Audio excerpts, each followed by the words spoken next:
Bismillahirrahmanirrahim. Assalamualaikum warahmatullahi wabarakatuh.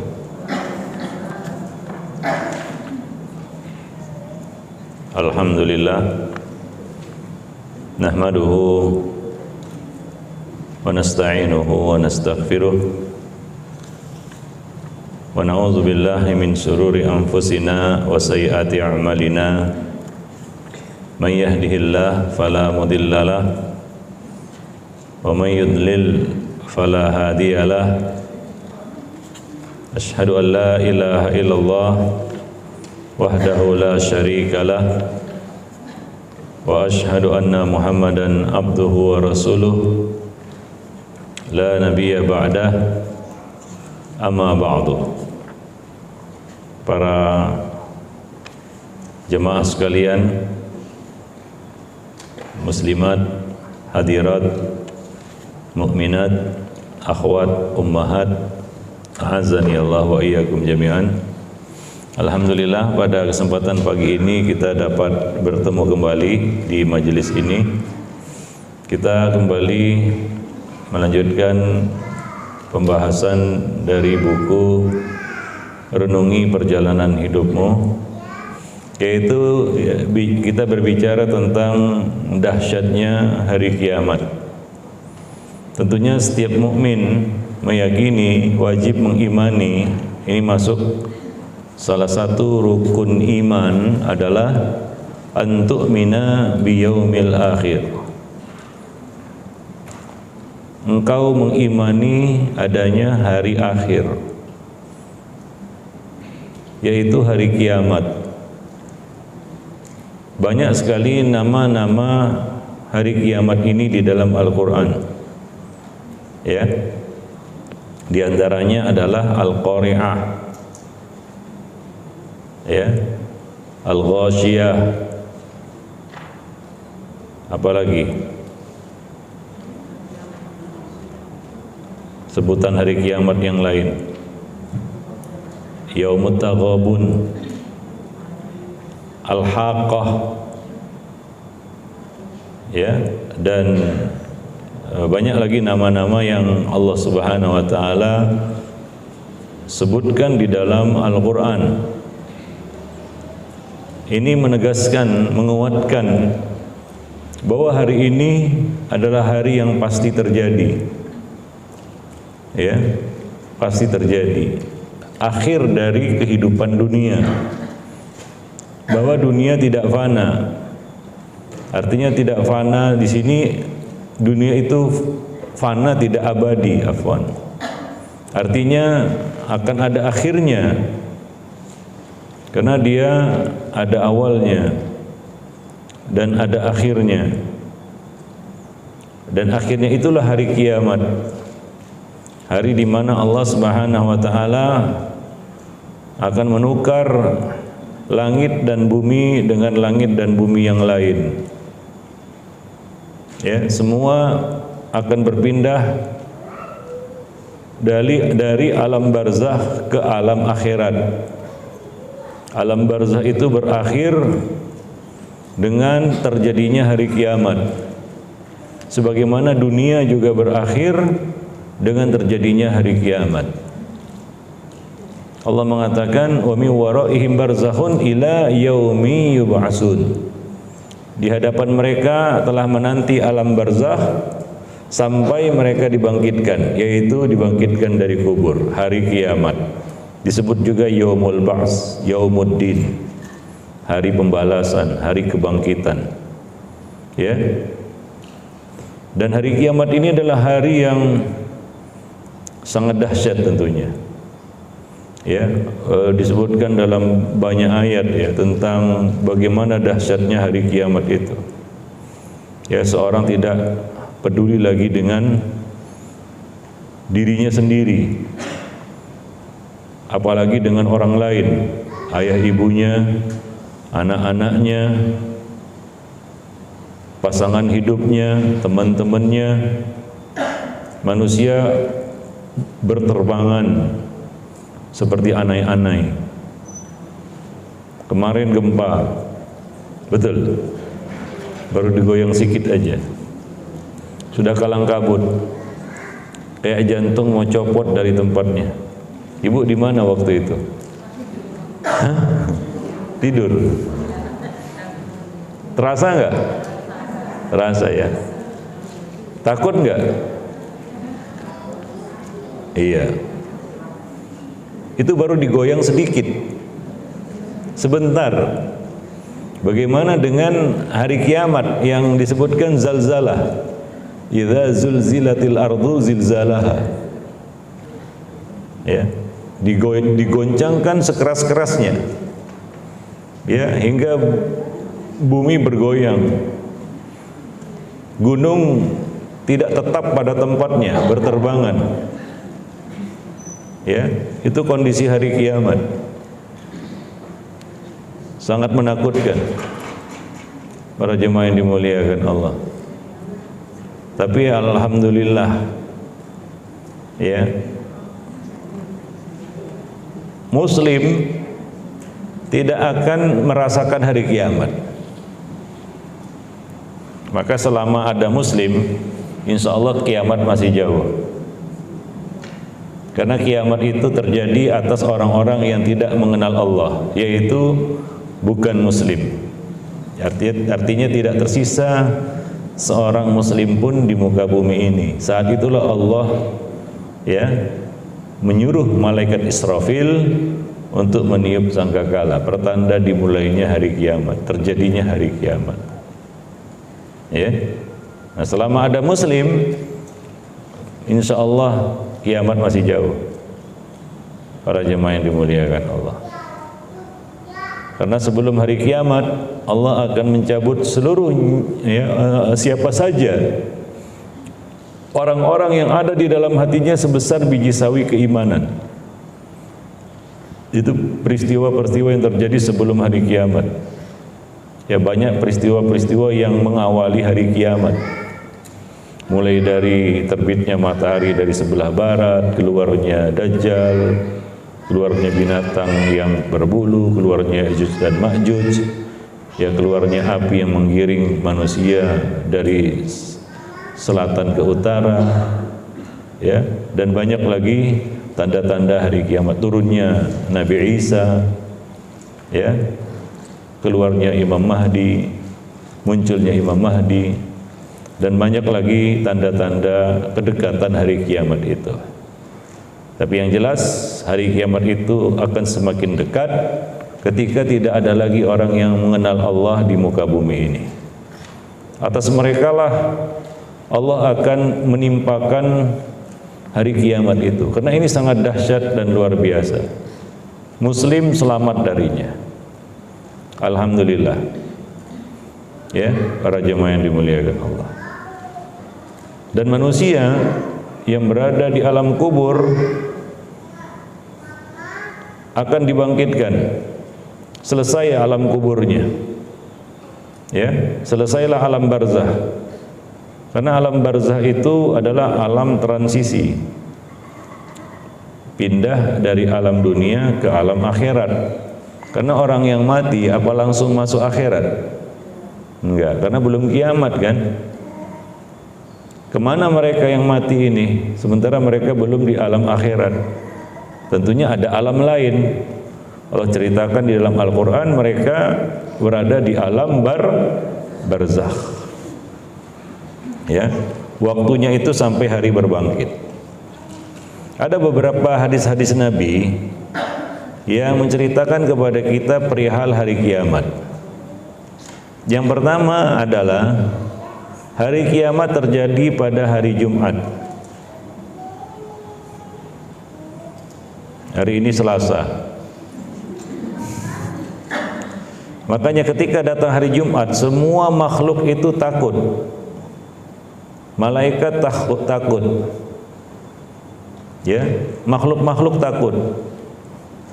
Kenapa? Karena mereka khawatir Allah perintahkan malaikat Israfil untuk meniup sangkakala itu.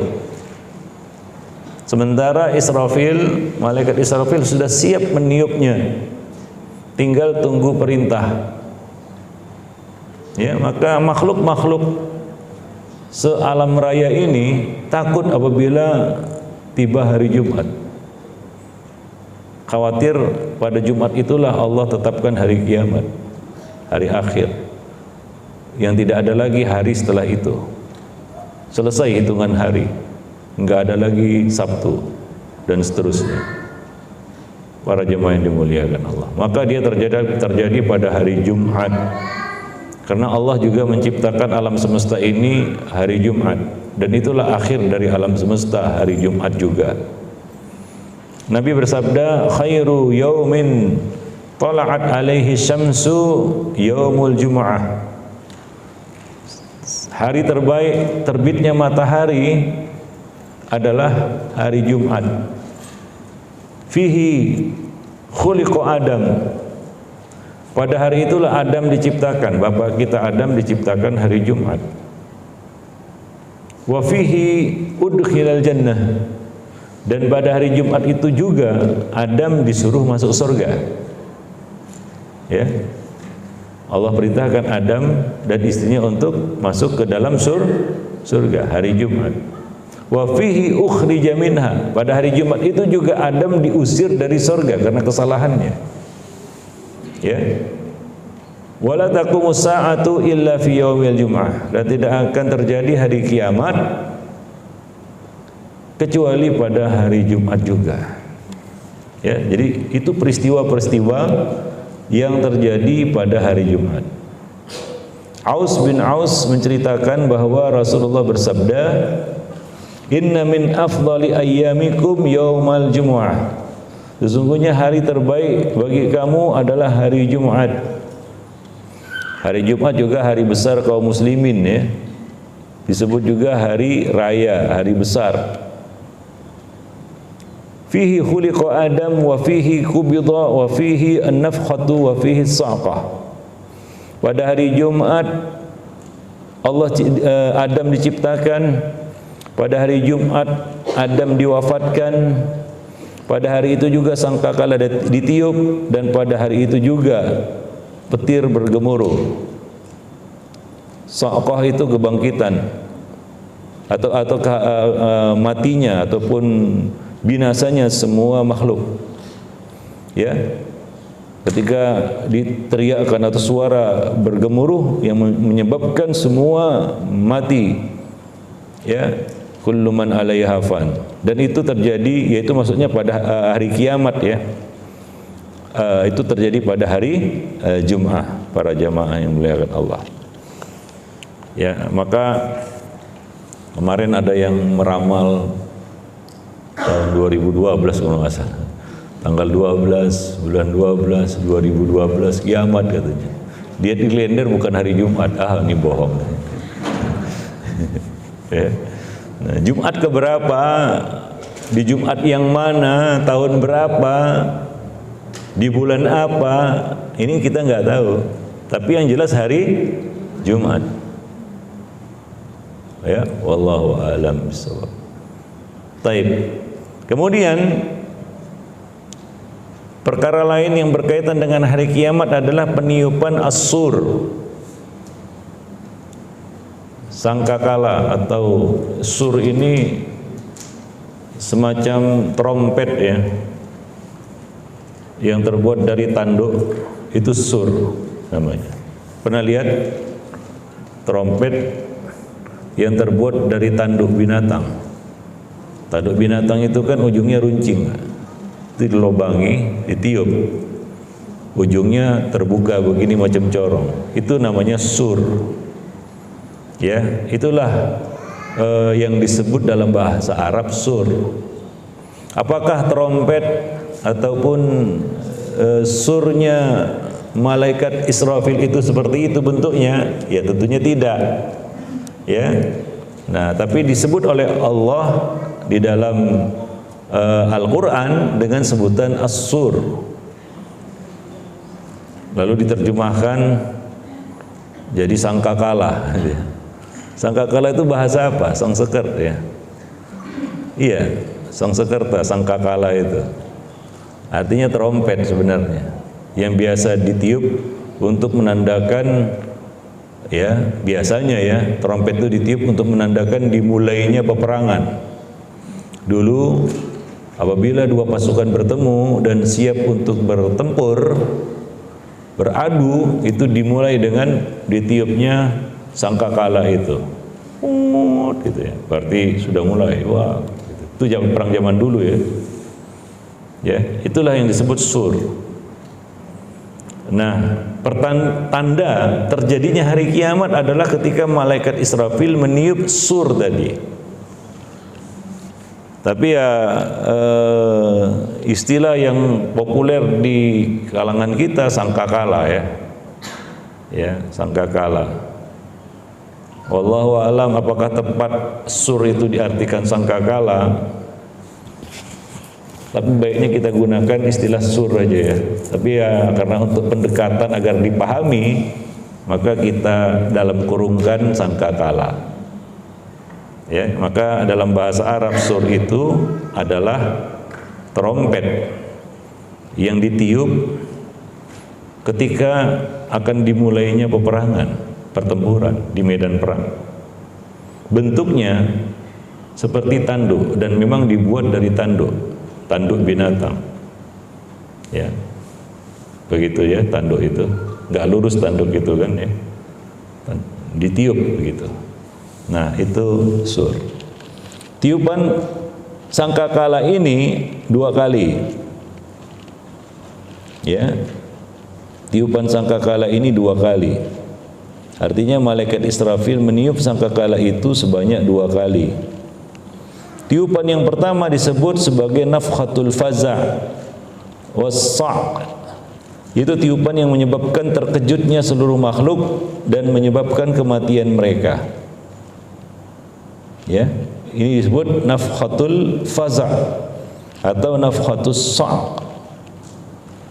Disebut tadi apa? Wa fihi as-sa'qah. Ya. Nah, menurut pendapat ini ya, an-nafkhatul faza' dan nafkhatu as-sa'a ini 2 hal yang terjadi dalam satu waktu. Itu satu tiupan. Ketika ditiup ya, maka matilah semua makhluk, hancur binasa termasuk makhluk, semua makhluk jin dan manusia. Ya. Nah, Allah mengatakan di dalam Al-Qur'an yauma tarjufur rajifah tatba'u harradifah. Sesungguhnya kamu akan dibangkitkan pada hari kiamat ketika tiupan pertama menggoncang alam. Tiupan itu diiringi oleh tiupan yang kedua. Jadi tiupan pertama kehancuran, tiupan kedua adalah kebangkitan. Ya. Nah, ketika menjelaskan ayat tersebut, Ibnu Katsir mengatakan, qala Ibnu Abbas berkata, huma an-nafkhatani. Ada 2 tiupan, al-ula wa tsaniyah, tiupan pertama dan tiupan kedua. Demikianlah yang dikatakan oleh para ulama seperti Mujahid, Al-Hasan, Qatadah, Ad-Dhahhak dan lain-lain. Ya, jadi peniupan sangkakala itu 2 kali. Di dalam sebuah hadis yang panjang dari Abdullah bin Amr diceritakan, "Tsumma yunfakhu fis-sur fala yasma'uhu ahadun illa asgha litan wa rafa'a litan." Kemudian ditiuplah sangkakala, tidak ada seorang pun yang mendengarnya kecuali dia akan memasang pendengarannya dan menjulurkan lehernya. Qala wa awwalu man yasma'uhu rajulun yalutu hawda iblihi. Orang pertama yang mendengarnya adalah seorang yang memperbaiki telaga untuk untanya, atau tempat minum untanya. Ya, fayas'aqu wa yas'aqun nas. Dia pun mati dan orang-orang pun mati. Thumma yursilullah atau qala yunzilullah mataran ka'annahu tal atau adzil. Kemudian Allah menurunkan hujan gerimis atau hujan atau seperti naungan. Ya. Perawi di sini yaitu An-Nu'man ragu-ragu mana yang diucapkan Nabi. Fatambutu minhu ajsadun nas Maka saat itu tumbuhlah jasad-jasad manusia. Ya. Itu antara tiupan pertama dan kedua. Tiupan pertama manusia bermatian semuanya, mati. Ya. Kemudian setelah mati semuanya, Allah turunkan hujan gerimis. Ya, setelah hujan itu manusia bangkit dari kuburnya. Baik yang mati sudah lama ataupun yang mati pada hari kiamat tadi. Bangkit semuanya. Tubuh mereka bangkit, jasad mereka muncul kembali. Orang-orang yang sudah mati lama dulu-dulunya kan begitu ya, muncul macam tumbuhan tanaman tumbuh di musim hujan. Ya, seperti kata pepatah, ibarat jamur tumbuh di musim hujan, muncul ya. Tapi masih jasadnya aja, Bu, belum gerak. Ya, jasadnya muncul gitu dari tanah. Allah mengatakan minha khalaqnakum wa minha nukhrijukum wa minha nu'idukum taratan ukhra. Nukhrijukum taratan ukhra. Dari tanah kamu diciptakan, ke tanah kamu dikembalikan, dan dari tanah kamu akan dibangkitkan sekali lagi. Jadi jasad itu lebih dulu dibuat sebagaimana awalnya. Ya, jasad Allah, tubuh ini Allah bentuk dalam perut ibu, belum ada nyawanya. Kemudian baru dikirim malaikat untuk menghembuskan ruh padanya. Seperti itulah kebangkitan juga. Allah bangkitkan dulu jasad-jasadnya, tapi belum hidup. Ya, hingga ditiupkan satu kali lagi oleh malaikat Israfil, ini tiupan kedua. Ya, summa nufikha fihi ukhra fa idahum qiyamun yanzurun. Kemudian ditiup sekali lagi. Tiupan yang kedua ini beriringan dengan keluarnya semua ruh dari trompetnya atau sangkakalanya malaikat Israfil. Seiring dengan tiupan itu keluarlah semua ruh yang disimpan. Karena setelah ruh itu dicabut dari tubuhnya, dia disimpan di satu tempat. Ada di Iliyin, ada di Sijjin. Yang baik, ruh orang baik-baik di Iliyin, ruh orang jahat-jahat di Sijjin. Nah, ketika ditiup yang kedua, maka keluarlah semua ruh dari tempat penyimpanannya dan kembali ke jasad masing-masing yang sudah ditumbuhkan tadi. Dan gak ada ruh yang salah alamat masuk ke tubuh orang lain. Maka ruh ibu akan keluar dari tempat penyimpanannya, akan mencari apa? Jasad ibu yang dibangkitkan. Plung, gitu. Maka tiba-tiba dia hidup lagi. Celeng, gitu. Melihat, enggak kanak-kanak. Ya, dia dibangkitkan dalam kondisi yang akan dia jalani di akhirat. Manusia sebaya, sama rata nanti di akhirat. Seusia, enggak ada yang lebih muda, enggak ada yang lebih tua. Bukan hanya di surga, mulai dari padang mahsyar itu sudah seperti itu. Maka ketika ruh ini kembali ke jasad, itu ruh kembali ke jasad orang-orang yang memang dulu pernah dihuni oleh ruh itu. Maka ruh ibu akan mencari jasad ibu, ya, dan akan masuk ke dalam jasad itu untuk yang kedua kali dan untuk yang terakhir kali, karena tidak akan keluar lagi. Tidak akan keluar lagi, Bu. Ketika ruh itu kembali ke jasad kita untuk yang kedua kali atau masuk ke dalam jasad kita untuk yang kedua kali, jasad ini bukan seperti jasad sekarang. Tapi ruh tetap ruh yang lama. Ya. Jasad kita berbeda. Ibu mati tua, dibangkitkan muda.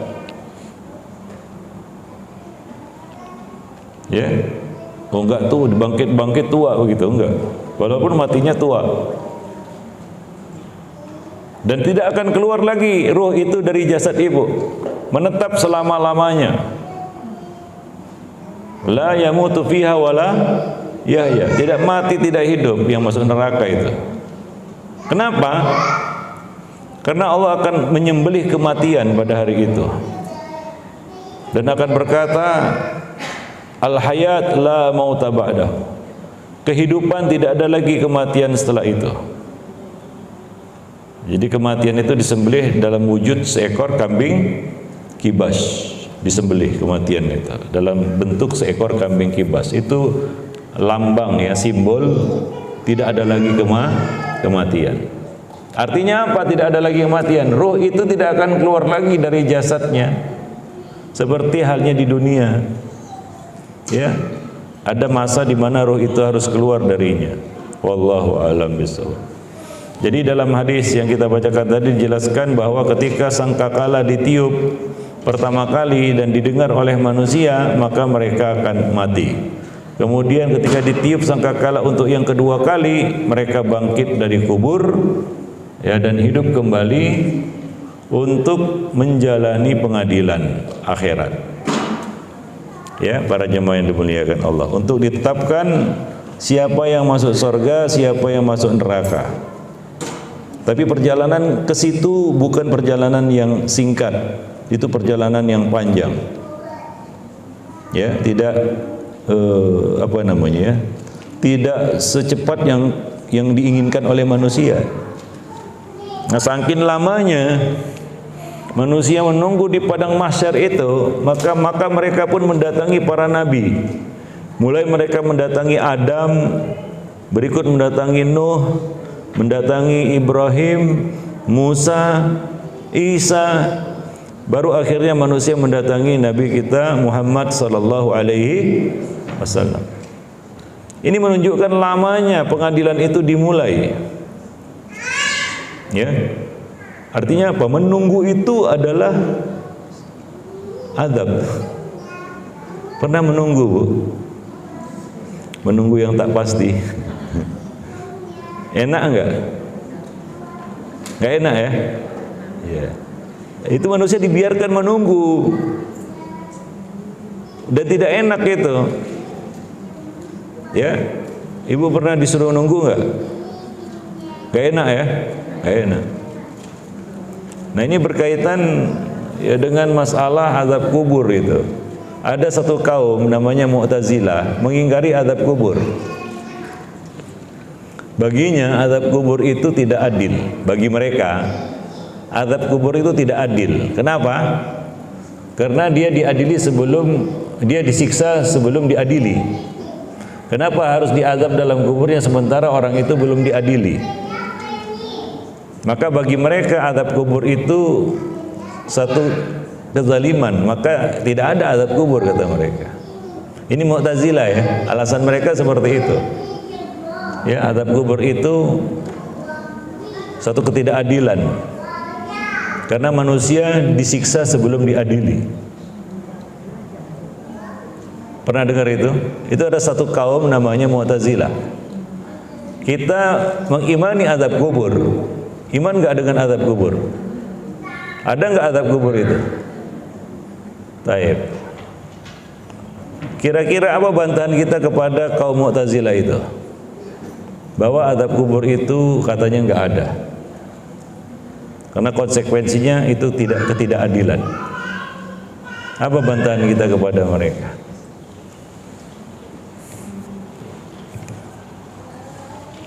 Ini kan perkara gaib ya.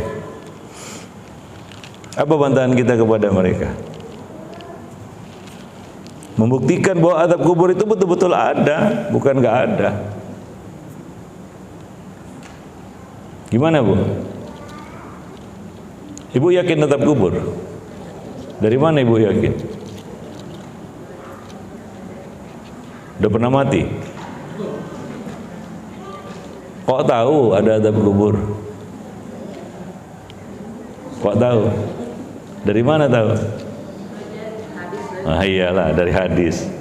Itu pastilah ya. Ada hadis, banyak sekali hadis tentang azab kubur para jemaah. Tapi itu diingkari oleh kaum Mu'tazilah ini. Maka kita katakan dengan logika berpikir mereka ya, karena kadang-kadang untuk membantah ahli bid'ah ini, Mu'tazilah itu salah satu kelompok ahli bid'ah. Kadang-kadang nggak cukup pakai dalil, karena mereka nggak menerima dalilnya. Tapi kita bantah dengan logika juga. Kita katakan begini, bagaimana dengan nikmat kubur? Apakah kalian percaya ada nikmat kubur? Kalau kalian ingkari azab kubur, bagaimana dengan nikmat kubur? Apa kira-kira jawaban mereka? Mereka mengatakan kalau nikmat kubur adalah ini mereka sebenarnya terpecah dua ya. Ada yang mengatakan menafikan nikmat kubur. Ini yang golongan pertama. Golongan yang kedua mengatakan ada nikmat kubur, tapi nggak ada azab kubur. Oh ini. Maka konsekuensi dari ucapan mereka adalah, dari logika mereka itu adalah semua manusia dapat nikmat kubur karena nggak ada azab kubur. Betul nggak? Betul kata mereka, karena mereka menafikan azab kubur ini.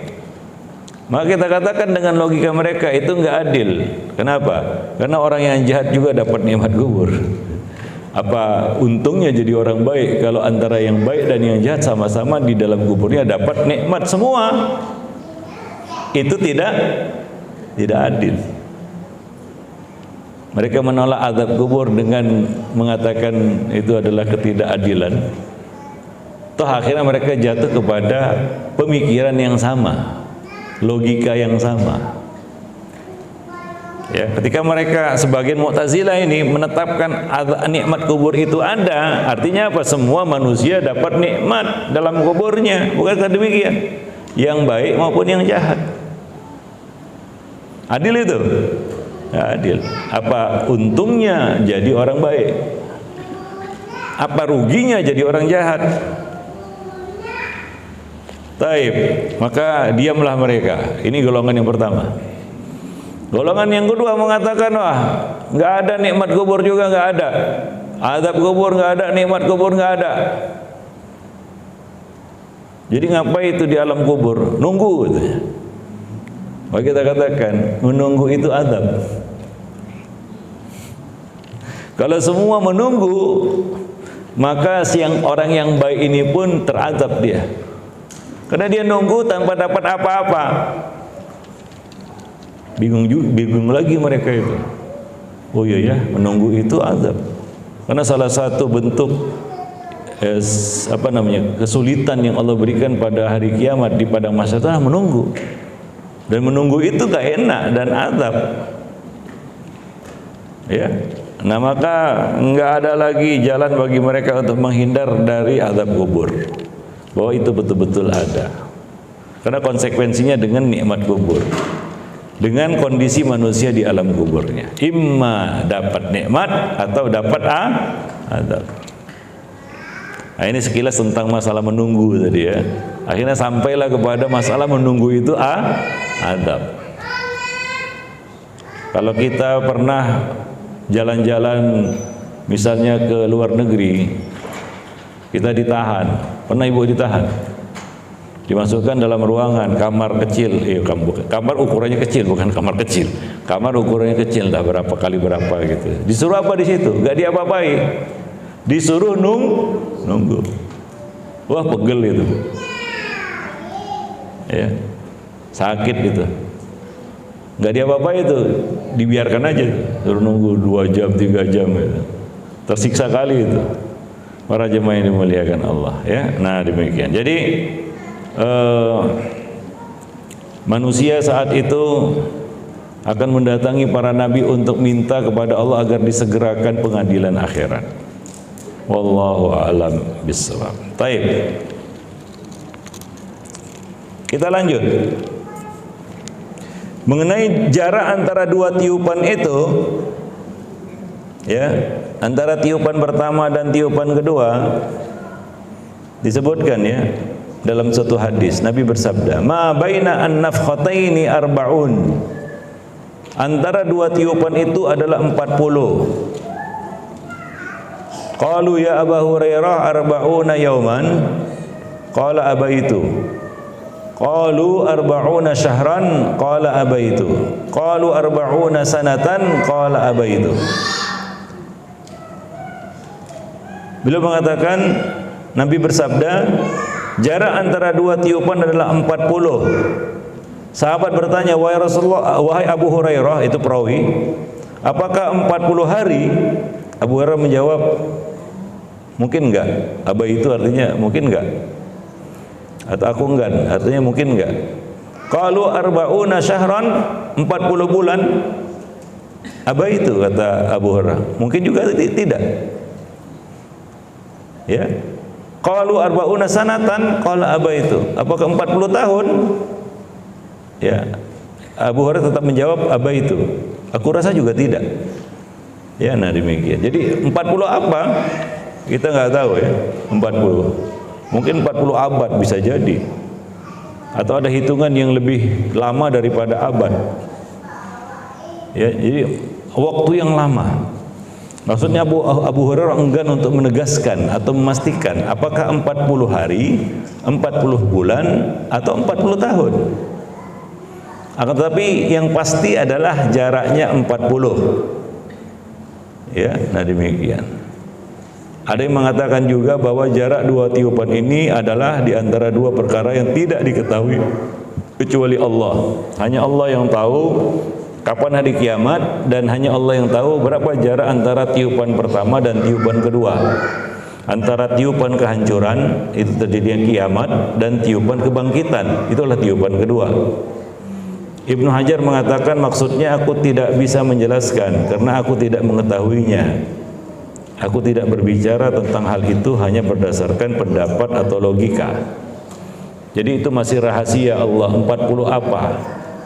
Yang pasti 40. Ada yang menyebutkan ungkapan 47 ya, itu menyebutkan bilangan tiada hingga. Ya, bilangan tiada hingga. Wallahu a'lam bishawab. Atau bisa diartikan ini jarak yang sangat lama sekali, hanya Allah yang tahu berapa jaraknya antara dua tiupan tadi. Wallahu a'lam ya. Nah demikian. Baik. Kemudian kita akan lanjut tentang huru-hara hari kiamat. Ya, kedahsyatan hari kiamat itu dahsyat. Yang jelas tidak seperti yang digambarkan dalam film. Ya.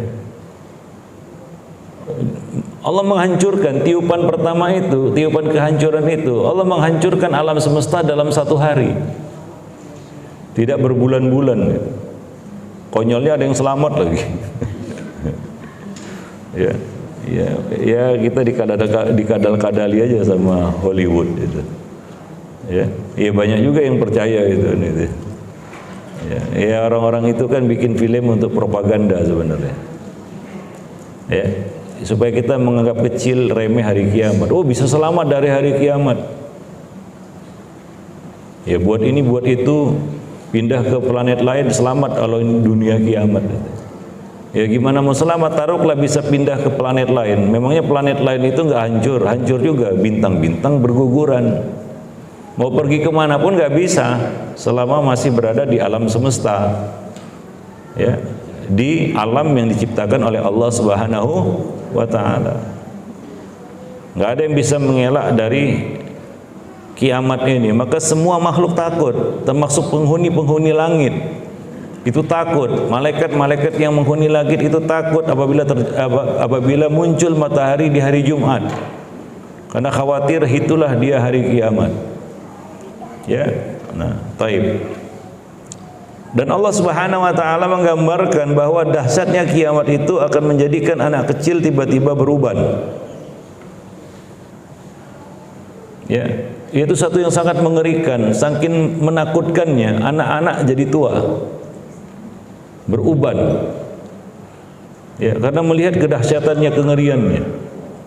Bayangkan manusia nggak bisa berpikir apa-apa selain ingin menyelamatkan dirinya dan berkata nafsi nafsi, selamatkan diri masing-masing. Dia nggak pikir orang-orang dekatnya. Yauma yafirrul mar'u min akhihi wa ummihi wa abihi wa sahibatihi wa bani. likulli imri'in yawma idzin sya'nun yughni. Itulah hari kiamat. Maka setiap orang akan berpikir tentang keselamatan dirinya, tentang dirinya, tidak pikir lagi orang lain. Bagaimanapun kita pedulinya sama orang lain sebelumnya. Para jemaah yang dimuliakan Allah, ya. Allah mengatakan di dalam Al-Qur'an surat Al-Muzammil ayat 17, "Fa kaifa tattaquna in kafartum?"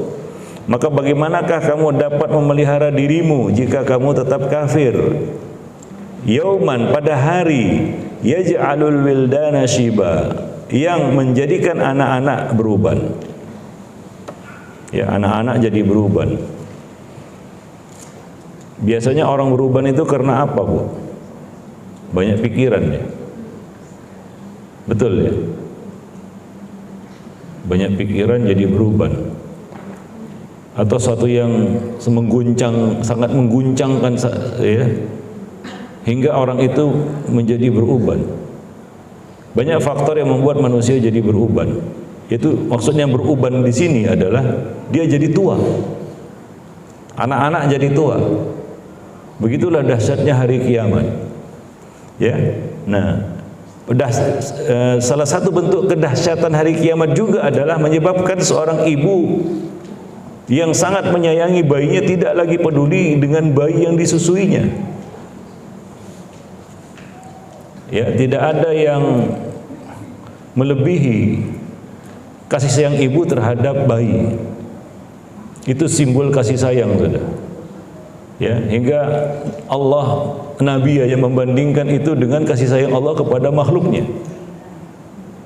Ya, ketika Nabi melihat ada seorang wanita di antara tawanan, dia kehilangan bayinya, maka setiap kali dia melihat bayi, dia berhalusinasi seolah-olah itu adalah bayinya. Dia dekap bayi itu, ternyata bayi orang lain. Dia cari terus itu bayinya, hingga akhirnya dia menemukan bayinya itu, lalu dia dekap, dia susui.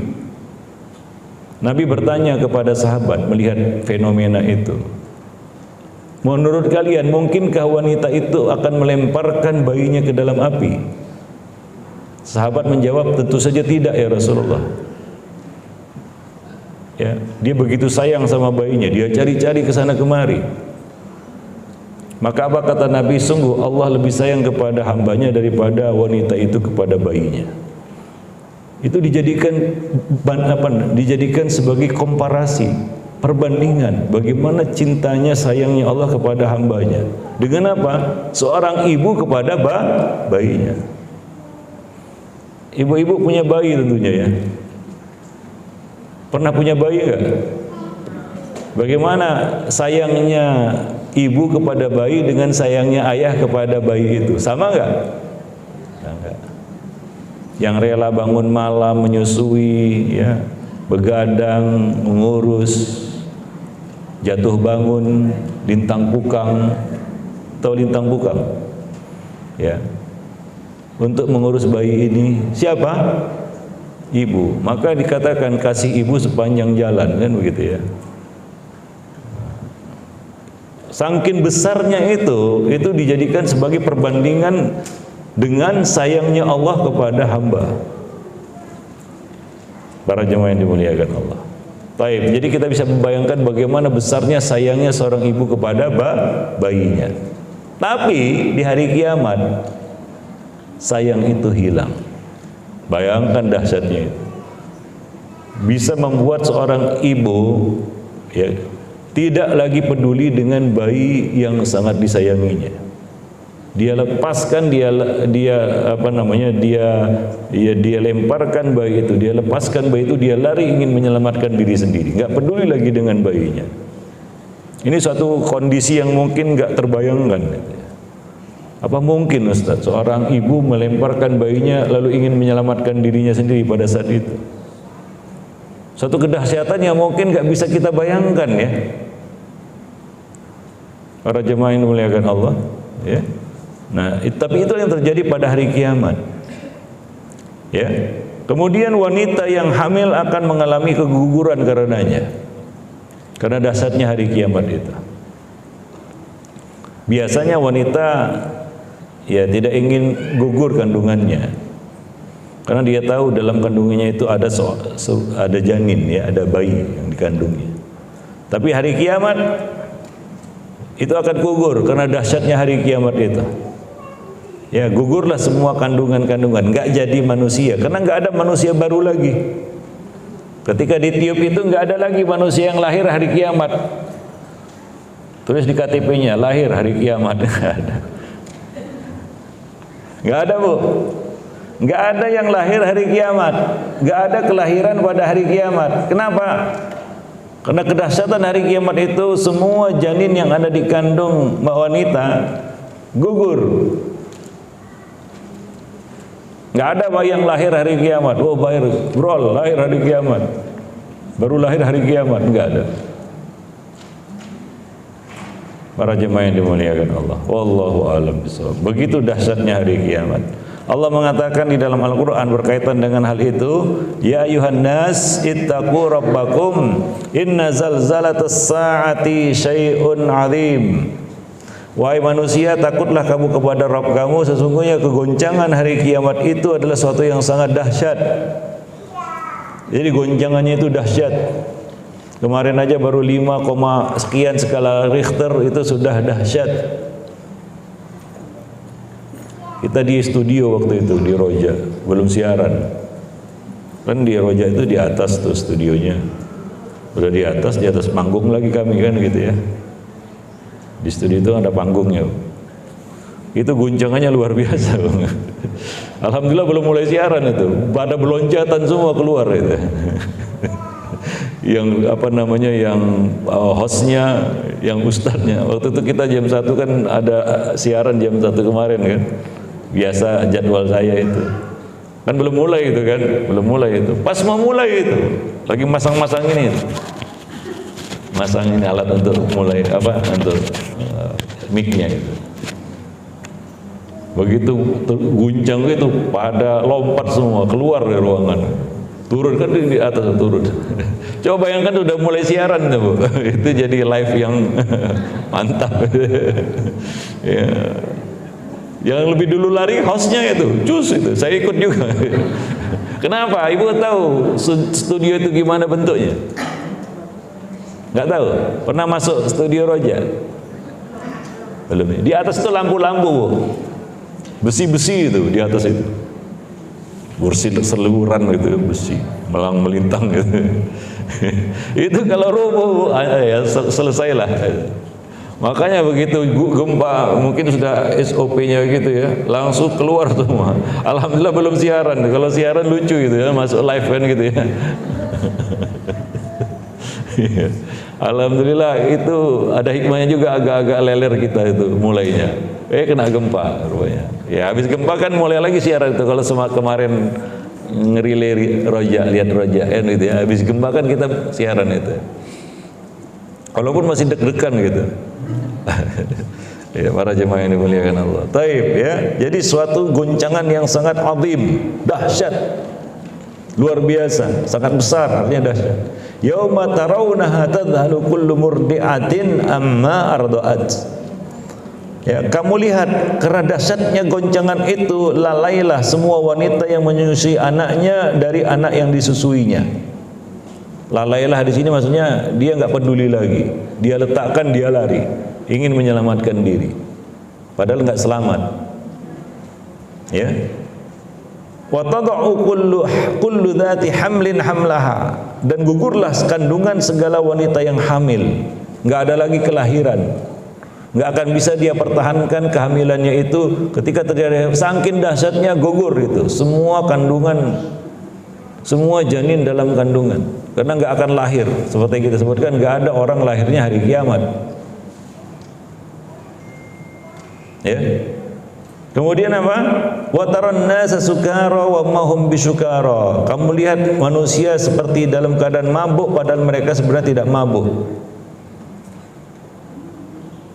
Saya nggak nanya ibu pernah mabuk enggak. Saya nanya pernah nggak lihat orang mabuk? Nggak pernah. Ya bicaranya ngeracau kan begitu ya, sempoyongan gitu ya. Itu kondisi hari kiamat. Manusia seperti mabuk padahal nggak mabuk. Artinya apa? Mereka tidak sedang minum minuman keras atau pakai narkoba atau ngelem atau sejenisnya lah yang buat orang mabuk.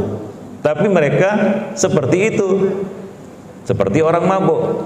Kenapa? Karena dahsyatnya hari kiamat itu. Ini nggak bisa kita bayangkan ya, bagaimana orang bisa mabuk gara-gara itu. Ya, bisa mabuk gara-gara dahsyatnya hari kiamat itu. Wallahu a'lam bishawab. Taib. Walakinna adzab Allahi syadid. Akan tetapi azab Allah itu sangat keras. Ya, azab Allah itu sangat keras. Jadi azab saja sudah mulai terasa di situ. Ya, manusia menjalani kiamat itu juga menurut amal mereka masing-masing. Sebagaimana dia di dalam kubur juga menurut amal. Intinya manusia ini akan terus dibayang-bayangi oleh amalnya. Manusia tidak akan bisa lepas dari bayang-bayang amalnya, yang baik maupun yang buruk. Ada satu hadis, malaikat Jibril mendatangi Nabi, dan malaikat Jibril berkata, "Ya Muhammad, isma syi'ta fa innaka mayyitun." Wahai Muhammad, hiduplah sesukamu, tapi ingat kamu akan mati. Maksudnya apa ini? Hiduplah sesukamu. Apakah hidup suka-suka kita? Bukan. Ini adalah ultimatum, peringatan, ancaman. Artinya manfaatkanlah hidupmu sebaik-baiknya, karena kamu akan mati. Jadi bukan perintah seperti orang tua kita berkata kepada kita, "Nah, keluar sana." Maksudnya apa? Jangan keluar, kan begitu ya. Nah, ini adalah larangan yang sangat tegas karena bentuknya perintah, tapi sebenarnya bukan perintah. Ya.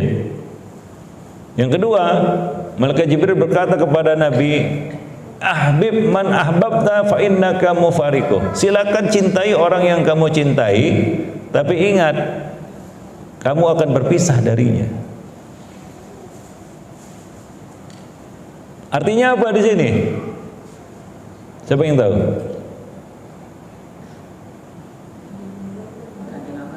Hah?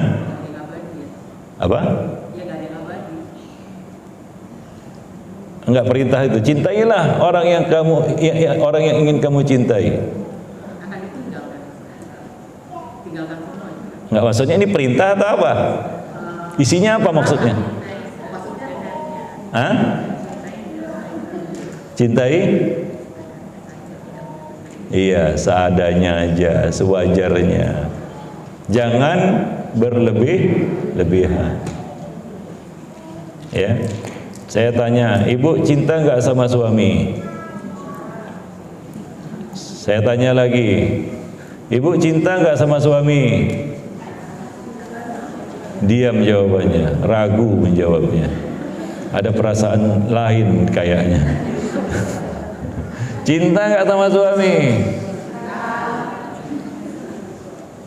Gimana cintanya?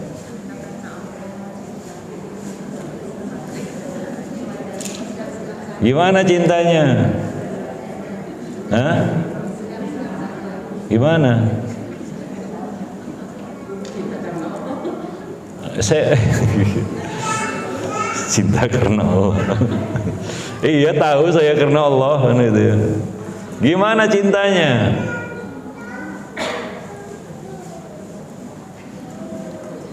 Nggak ngerti.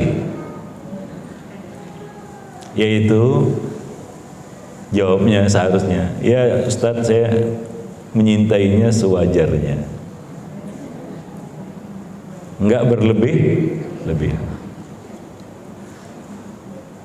Kenapa? Karena ada masa perpisahan, ada pertemuan, ada perpisahan. Banyak manusia yang terfitnah karena cinta yang berlebihan. Ketika harus berpisah, dia tidak kuasa menahan kesedihan. Itu menjadi fitnah bagi hatinya.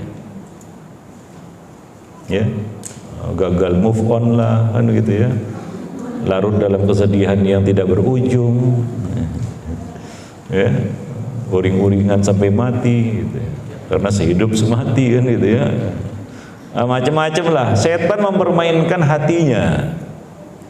Maka cintailah orang yang kamu cintai itu, kata Nabi, sewajarnya saja. Dalam hadis yang lain Nabi mengatakan, ahbib habibaka haunan ma. Cintailah orang yang kamu cintai sewajarnya saja, jangan berlebih-lebihan. Itu pasangan hidup, Bu, ya, apalagi yang lain. Ya, jangan berlebih-lebihan. Enggak baik. Para jemaah yang dimuliakan Allah. Karena perpisahan itu menyakitkan. Kalau kita nggak berlebih-lebihan, kita bisa mengikhlaskan, istilahnya, merelakan. Kalau enggak, wah itu udahlah, meratap habis, meraung-raung, atau larut dalam kesedihan yang berat hingga stres, kan begitu ya. Ujung-ujungnya jatuh sakit, akhirnya menyusul. Rugi nggak? Rugi. Untuk apa itu semua?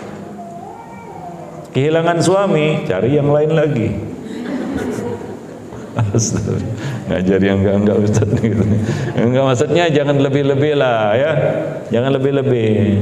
Biasa aja, sewajarnya saja.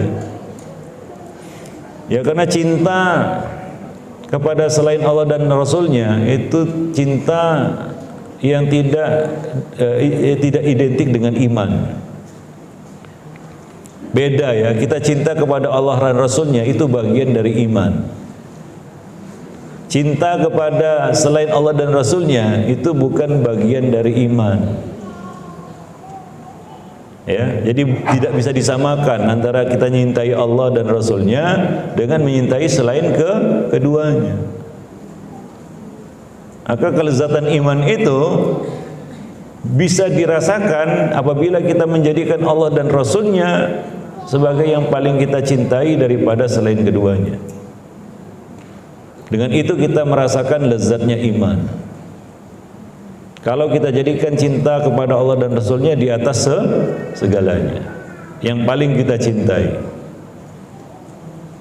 Ya, artinya apa? Menyintai, artinya kalau ibu perhatikan hadis itu, ya, kalau ibu mau ngambil faedah dari hadis itu hadis sering ya ibu dengar ya, tentang 3 perkara yang apabila dimiliki oleh seorang dia akan merasakan manisnya iman, lezatnya iman. Pernah ya dengar ya? Yang pertama apa? Ya, jadikan Allah dan Rasulnya sebagai yang paling dia cintai. Baik. Artinya apa? Cinta kepada selain keduanya itu bisa mengganggu iman kita. Iya. Apalagi kalau kita letakkan lebih daripada cinta kepada Allah dan Rasulnya. Maka hati-hati dengan cinta. Hati-hati bermain dengan namanya cinta. Karena itu adalah titik lemah manusia. Titik lemah manusia itu hatinya. Lebih spesifik lagi, dalam hatinya itu ada lubang celah yang bernama cinta. Setan masuk di situ. Setan tahu itulah dia titik lemah manusia, yang bernama cinta itu. Cinta itu membuat manusia jadi gila. Manusia menjadi tidak berdaya, lemah tak berdaya. Membuat manusia mabuk kepayang. Betul nggak? Ya, itu dia. Selain cinta kepada Allah dan Rasulnya. Ya, wallahu a'lam bishawab. Maka hati-hati itu. Abu Thalib ketika akan mati, setan menggunakan lisan Abu Jahal untuk mengganggu hatinya. Yaitu dengan apa? Dengan membenturkan antara cinta kepada ayahnya dan dengan cinta kepada keponakannya, yaitu Nabi SAW. Itu keponakannya. Pilih mana? Ayo, cinta kepada ayah atau cinta kepada keponakan, anak? Bimbang hati Abu Talib mau pilih yang mana. Akhirnya dia pilih cinta kepada ayahnya. Semua orang cinta kepada orang tuanya. Tapi itu digunakan oleh iblis untuk mengganggu hati Abu Talib saat-saat yang sangat krusial, yaitu menjelang kematian. Tahu nggak Bu? Salah satu gangguan setan pada saat kita menghadapi kematian adalah dari celah yang bernama cinta. Hati-hati. Mungkin kita diganggu oleh iblis dari situ. Saat sakarat itu tidak mudah. Karena kita belum menjalaninya aja. Itu saat yang berat. Salah satu jurus yang dipakai oleh iblis setan terhadap anak Adam saat itu adalah dari pintu cinta. Karena dia akan berpisah dari dunia yang penuh dengan segala yang dicintainya.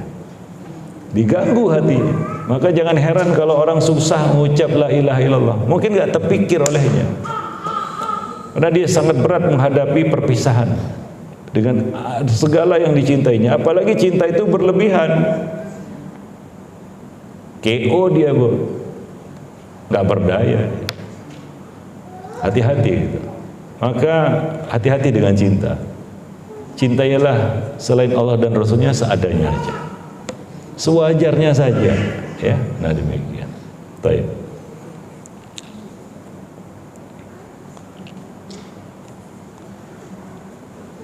Yang keberapa tadi?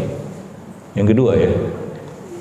Yang ketiga, malaikat Jibril berkata kepada Nabi saat itu, "Ya Muhammad, i'mal ma syi'ta fa innaka majziyun bihi." Wahai Muhammad, lakukan sesukamu, berbuatlah semaumu, sesungguhnya kamu akan dibalas. Ketahuilah, ingatlah, kamu akan dibalas atas perbuatanmu. Apa maksud dari perkataan Jibril, berbuatlah sesukamu? Apakah ini wah kita berbuat sesuka kita? Tidak, justru sebaliknya, ini larangan. Artinya apa? Hati-hatilah kamu berbuat, jaga perbuatanmu, karena kamu akan dibalas. Sekecil apapun perbuatan kita di dunia akan dapat balasannya, cepat atau lambat. Ya, dalam bentuk apapun, besar maupun kecil. Boleh jadi balasan dari perbuatan itu kecil karena dicicil, karena balasan sesungguhnya nanti. Tapi akibat dari perbuatan kita itu akan kita rasakan di dunia. Ya, karena manusia akan dibayang-bayangi oleh perbuatannya. Yang mengiringi kita ke kubur tiga. Ya, apa-apa aja. Tahu nggak? Tiga. Satu, amal. Ya. Harta. Keluarga. Ya. Tiga itu. Gimana keadaannya tiga itu? Yang dua akan kembali. Siapa yang kembali? Ya, harta dan keluarga akan kembali. Harta akan dibagi-bagikan kepada ahli waris. Ya, atau untuk bayar urusan jenazah, atau untuk bayar hutang. Selesai. Rekening, kalau punya rekening ditutup karena orangnya udah mati. Betul nggak? Masih berlaku rekening. ATM dicabut. Kenapa? Karena bukan miliknya lagi, kan gitu ya. Nah, udah milik orang lain sekarang. Udah pindah buku, pindah tangan semua. Harta selesai.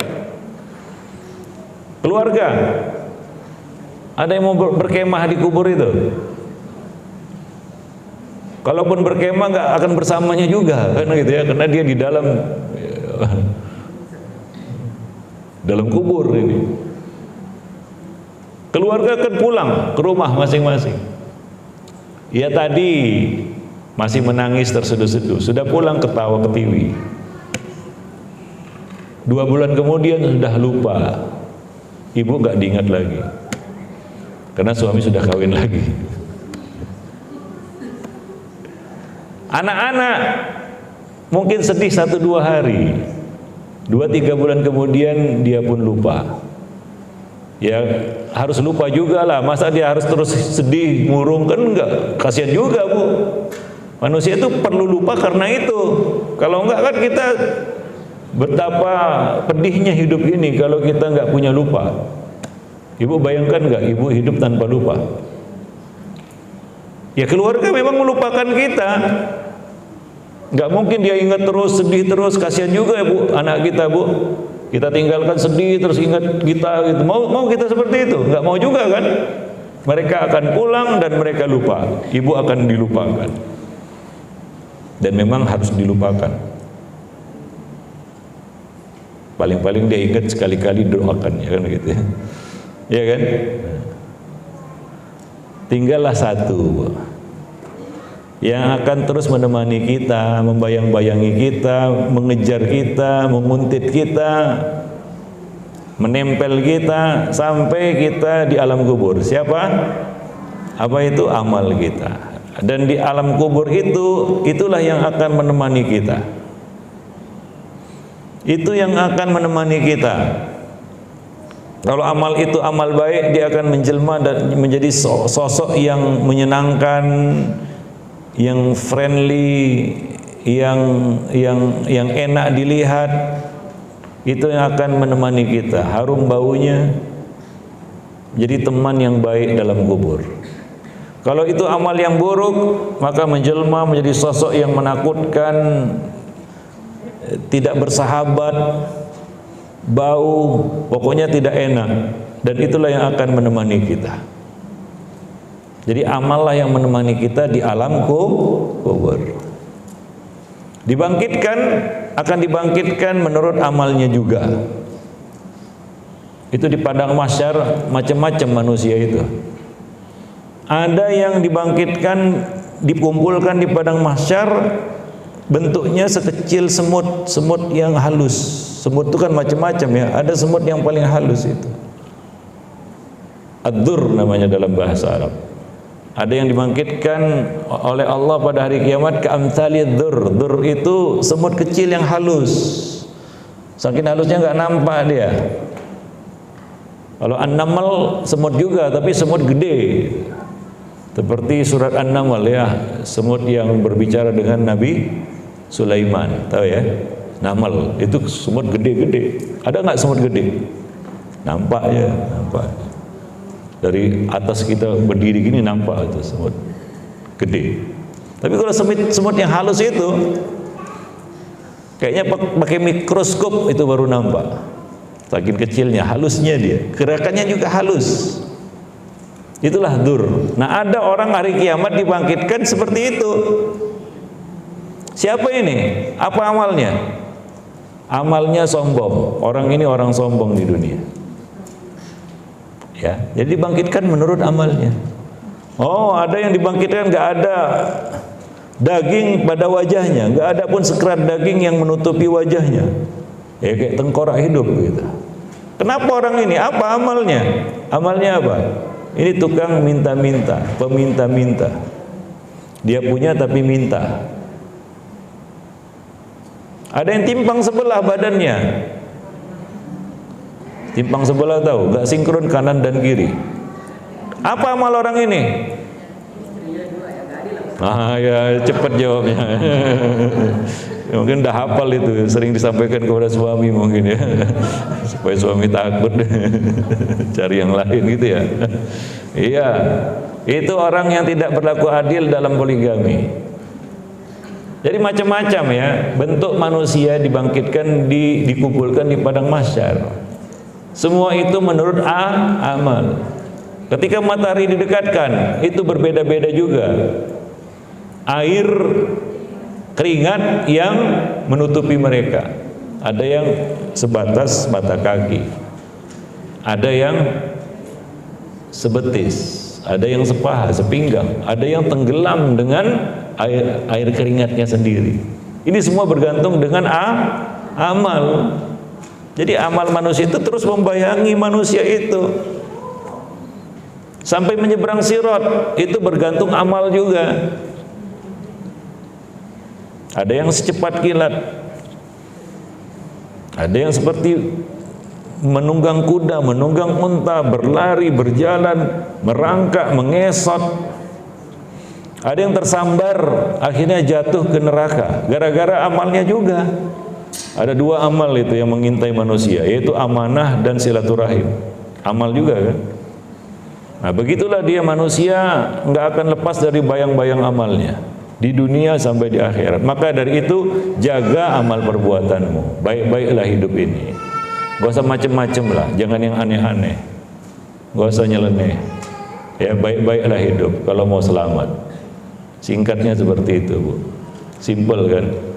Ya. Wallahu a'lam bishawab. Taib, mungkin sampai di sini dulu kajian kita pada siang ini. Ya, nanti akan kita lanjutkan lah ya dengan hal lain atau tema yang lain. Ya, wallahu a'lam bishawab. Taib, kalau mau bertanya kita persilakan yang mau bertanya. Ya silakan bertanya, mau masalah ini atau masalah yang lainnya. Kalau ibu ada masalah, masalah keluarga, masalah anak-anak, masalah keuangan, silakan. Ya. Sebelum menjawab yang ini, ada nggak yang langsung? Sebelum dijawab yang ini, ada nggak yang mau langsung bertanya? Saya apresiasi yang mau langsung bertanya sebelum saya menjawab pertanyaan ini. Siapa yang mau bertanya langsung? Silakan. Iya. Silakan. Iya, silakan. Assalamualaikum warahmatullahi wabarakatuh. Waalaikumsalam warahmatullahi wabarakatuh. Izin bertanya Ustadz tentang hari akhir ya Ustadz. Iya. Tentang hari akhir pengadilan. Hari akhir? Iya di pengadilan. Apa ya? Pengadilan. Iya di pengadilan saat Allah itu kan kita kan dihadapkan dengan Allah pada saat hari penimbangan itu loh Ustadz. Iya. Di hisab itu. Iya. Kalau kita melakukan kita yakini itu semua kesalahan kita akui itu semua salah, kita salah. Nah, kita akui semua itu kita salah gitu. Terus bagaimana sikap Allah itu? Padahal kan Allah tuh tahu ya. Iya. Ingat Bu, di akhirat itu bukan hari untuk beramal. Iya. Ketika Allah beberkan kesalahan kita, lalu kita, ya Allah saya taubat, itu dulu di dunia. Bukan Ustadz, maksudnya bukan itu. Kita jadi, mengakui. Kita akui. Iya, kita akui. Maksudnya kan Allah itu kan bertanya, kamu melakukan ini, melakukan itu, gitu kan? Iya. Terus kita akui. Iya ya Allah, itu saya lakukan. Iya ya Allah, saya lakukan gitu. Iya. Kan saya pernah baca ada juga yang mengingkari gitu loh Ustadz. Ya percuma diingkari, karena semua akan berbicara menjadi saksi. Ya. Itu untuk penegakan hujah namanya. Allah mencatat amal perbuatan, ya, Allah menulis takdir berkali-kali sampai amal perbuatan ditulis juga. Allah hadirkan saksi-saksi, itu semua dalam rangka untuk menegakkan keadilan. Allah menginterogasi, menanya hamba itu untuk menegakkan keadilan. Karena yang menegakkan keadilan di akhirat adalah Allah, bukan manusia. Beda di dunia. Di dunia ini, Bu, yang Allah amanahkan untuk menegakkan keadilan adalah manusia. Itulah arti khilafah, khalifah di muka bumi. Salah satu amanah yang Allah letakkan di pundak manusia adalah menegakkan keadilan. Betul nggak? Maka dari itu jangan heran kalau kita tidak mendapat keadilan di dunia. Atau ibu merasa saya kayaknya tidak dapat keadilan di dunia. Kenapa? Yang menegakkannya manusia. Maka sampai bunduk punggung kita, kadang-kadang kita nggak menemukan keadilan. Di pengadilan aja kita nggak dapat keadilan, kadang-kadang kan begitu ya, betul nggak? Kenapa? Wajar, karena yang menegakkan keadilannya adalah manusia yang banyak kekurangannya. Ada yang masuk penjara, padahal sebenarnya nggak pantas dia masuk penjara. Ada yang dihukum lebih padahal sebenarnya enggak. Atau dia dapat hukuman yang bertahun-tahun hanya karena mencuri ketela tetangganya, ya. Itulah dia dunia. Nggak ada keadilan mutlak sejati di dunia, karena yang menegakkannya adalah manusia. Beda dengan pengadilan akhirat. Pengadilan akhirat itu yang menegakkannya adalah Allah. Wa nadha'u mawazinal qista liyaumil qiyamah. Untuk apa Allah menegakkan ini? Padahal Allah tahu semuanya. Allah catat semuanya. Untuk apa dicatat? Allah kan tahu. Karena yang menuliskannya Allah Subhanahu wa taala. Lalu untuk apa semua itu? Untuk satu kata, penegakan keadilan. Sehingga tidak ada orang yang dimasukkan ke neraka dia komplain. Komplain, ya Allah, kayaknya saya salah ini, saya harusnya masuk surga nih. Gak ada. Ya. Orang yang masuk neraka dia terima nasibnya masuk neraka, nggak bisa dia komplain, nggak akan dia komplain, nggak akan banding dia seperti di dunia, udah dihukum ngajukan banding, kan begitu ya? Di akhirat enggak, kenapa? Karena Allah hadirkan semuanya, Allah beberkan semuanya, ya, sehingga tidak ada yang masuk neraka dan merasa dia dizalimi, enggak. Karena pengadilan akhirat itu sangat-sangat adil, suatu keadilan yang nggak bisa kita bayangkan di sini. Baru akan terbelalak mata kita nanti di akhirat. Ketika Allah menghukum hambanya, makanya dikatakan oleh para ulama, Allah memasukkan manusia ke dalam neraka karena keadilannya, dan memasukkan manusia hamba-hambanya ke dalam sorga karena ampunan dan kasih sayangnya. Pernah dengar ucapan itu? Itu kaidah. Maka itu semua dilakukan, dibuat untuk menegakkan keadilan di akhirat.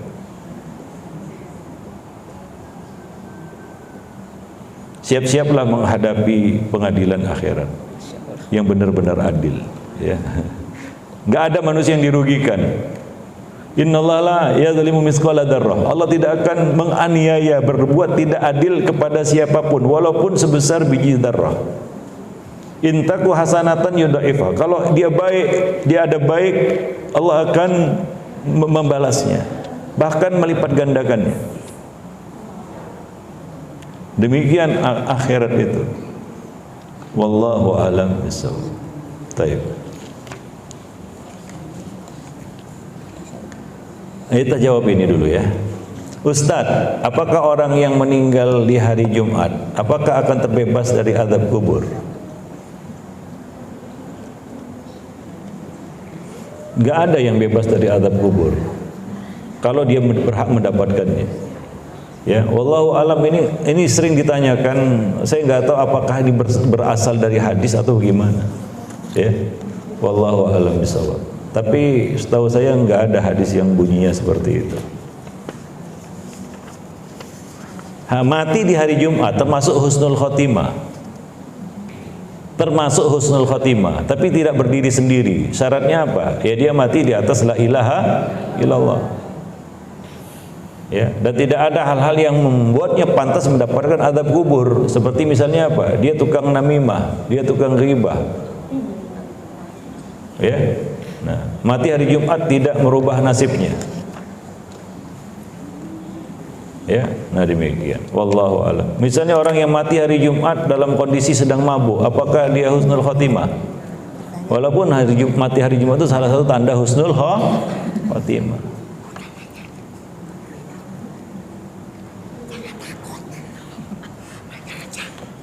Ada pertanyaan, jika anak gadis sudah mau dilamar oleh ikhwan dari putra seorang sahabatnya, tapi dikatakan setelah menikah, setelah selesai studinya 2 tahun kemudian, bagaimana sikap kita? Karena kita jika harus menunggu 2 tahun kelamaan. Yang menunggu siapa di sini?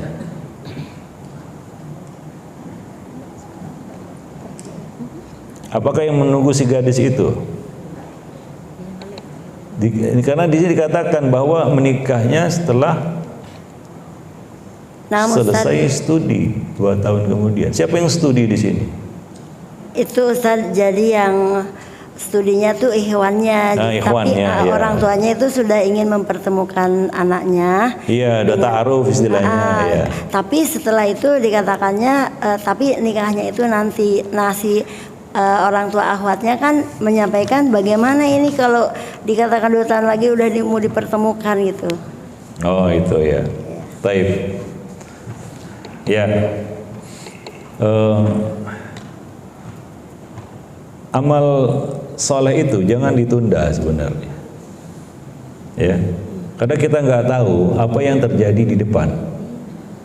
Siapa yang sangka akan terjadi pandemi yang membuat banyak rencana-rencana yang baik itu terkendala, niat-niat baik itu terhalang. Nggak tahu kedepannya apa, Bu, ya. Maka kalau ini merupakan satu kebaikan, segerakan. Ya. Kalau dia belum mampu, cari yang lain. Dunia tak selebar daun kelor. Ya. Ya, menunggu 2 tahun kalau si gadis ataupun si akhwat di sini memang sudah siap nikah. Ya. Dan bisa menjadi bencana juga kalau dia menunda-nundanya sampai 2 tahun, takutnya basi, Bu, ya. Ini wanita itu kadang-kadang unpredictable. Disuruh nunggu 2 tahun, 2 tahun kemudian hilang seleranya, moodnya untuk nikah. Hati-hati, iya, banyak seperti itu. Akhirnya apa? Nikahnya nggak terlaksana. Kita nggak tahu 2 tahun itu akan terjadi apa. Maka nikah aja, lalu lanjutkan studi. Apakah nikah itu menghambat studinya? Enggak juga kan? Ya kalau sudah niatnya azamnya nikah, fatawakkal 'ala Allah.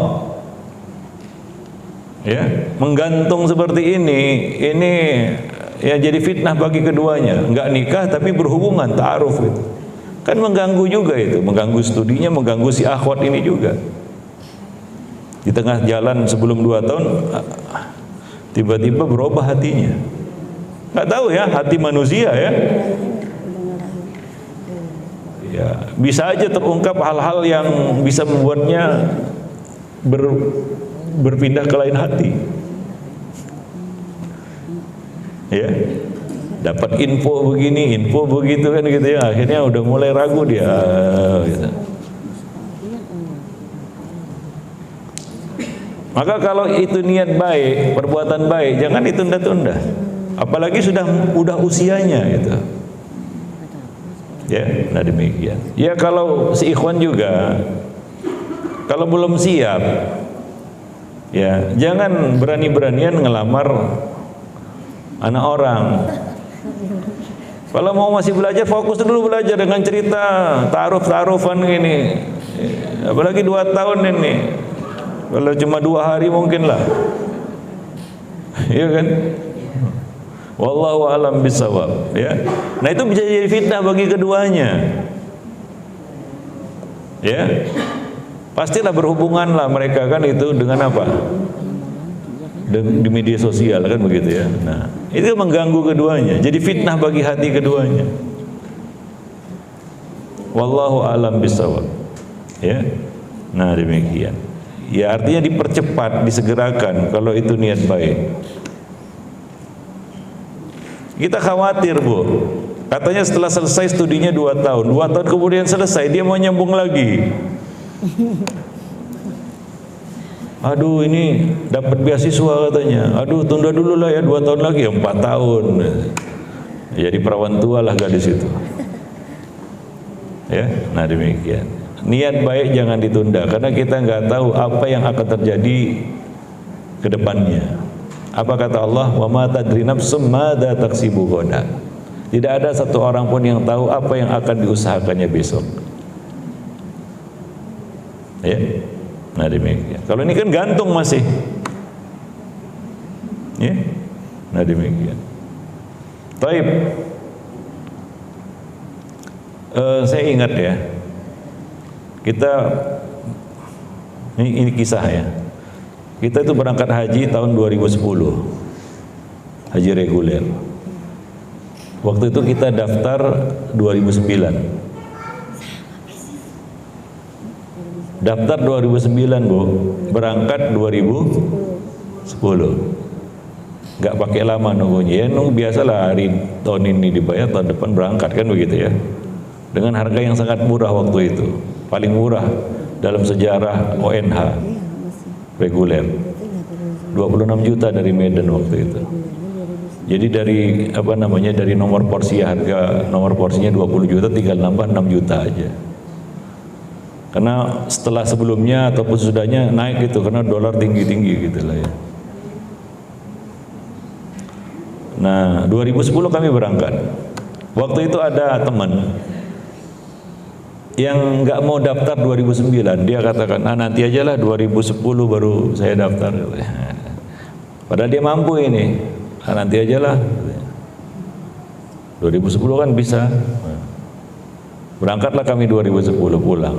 Pulang kami kan baru setelah pulang haji itu kan baru buka lagi Bu ya. Iya kan? Nah, buka lagi pendaftaran. Nah, ya, 2000 waktu itu kan 2010, hajinya itu bulan November. Orang baru daftar haji lagi di bulan akhir Desember dan Januari 2011. Ya, daftarlah dia. 2011 awal daftar dia, datang ke bank kan gitu ya, pelangga-pelongo, celingak-celinguk, daftar dia. Apa kata petugas bank itu? Aduh Pak, kalau datang 1 jam yang lalu Bapak dapat 2013, baru aja masuk angkanya Bapak berangkat 2014. Wah, kenapa? Ya 2000 pada saat itu ya, pulangnya haji 2010 itu barulah dimulai program yang namanya dana haji talangan. Siapa ngira? Harus antri panjang. Sekarang 24 tahun Bu. Apalagi ditimpa pandemi. Udah. Makanya kalau ada niat amal soleh jangan ditunda-tunda. Kalau ibu ingin masakan untuk suami, masak hari ini, jangan besok. Nanti pulang masakan suami Bu ya. Katakan aku cinta padamu seadanya aja. Iya. Kita nggak tahu ke depannya apa yang terjadi ya. Nah, demikian. Nah, seperti ini. Itu kalau dia nikah hari ini, anaknya 2 tahun kemudian sudah 2 tahun Bu, atau 1 tahun lah minimal ya, 1 tahun anaknya. Ya, 2 tahun itu bukan waktu yang pendek, panjang. Apapun bisa terjadi di 2 tahun itu. Wallahu a'lam bishawab. Bagaimana sikap kita jika harus menunggu 2 tahun kelamaan? Ya udah nggak usah tunggulah. Cari yang lain Bu. Dunia nggak selebar daun kelor. Apa sudah kesengsem kali sama ikhwannya? Itu akibat cinta yang berlebihan mungkin ya. Maka nggak ada pacaran sebelum nikah. Ya. Ada yang ingin tanya lagi langsung sebelum ini lagi? Ada yang mau langsung bertanya? Silakan. Baik, ini yang terakhir. Ustadz, adik saya memutuskan silaturahim kepada saya tidak mau memutuskannya. Ini gimana Ustadz? Itulah yang namanya menyambung silaturahim, yaitu menyambung kepada karib kerabat yang memutusnya. Itu hakikat silaturahim yang sebenarnya. Kita buat baik kepada orang yang baik sama kita, wajar. Kita berlaku baik kepada orang yang jahat sama kita, nah itulah kebaikan. Idfa' billati hiya ahsan. Tolaklah dengan cara yang terbaik. Wallahu alam bissawab. Baik, ya. Jangan kita ikut-ikutan memutuskannya juga, ya. Kalau begitu ya sama, satu sama, seri itu. Dia putus, kita putus. Justru disinilah kita diperintahkan untuk menyambung silaturahim. Ya, nah demikian. Wallahu a'lam bishawab. Taib, mungkin sampai di sini dulu pertemuan kita pada kesempatan siang ini. Mudah-mudahan bermanfaat. Lebih dan kurang saya mohon maaf. Aku qouli hadza, astagfirullah li wa lakum sairil muslimin. Innahu huwal ghafur. Assalamualaikum warahmatullahi wabarakatuh.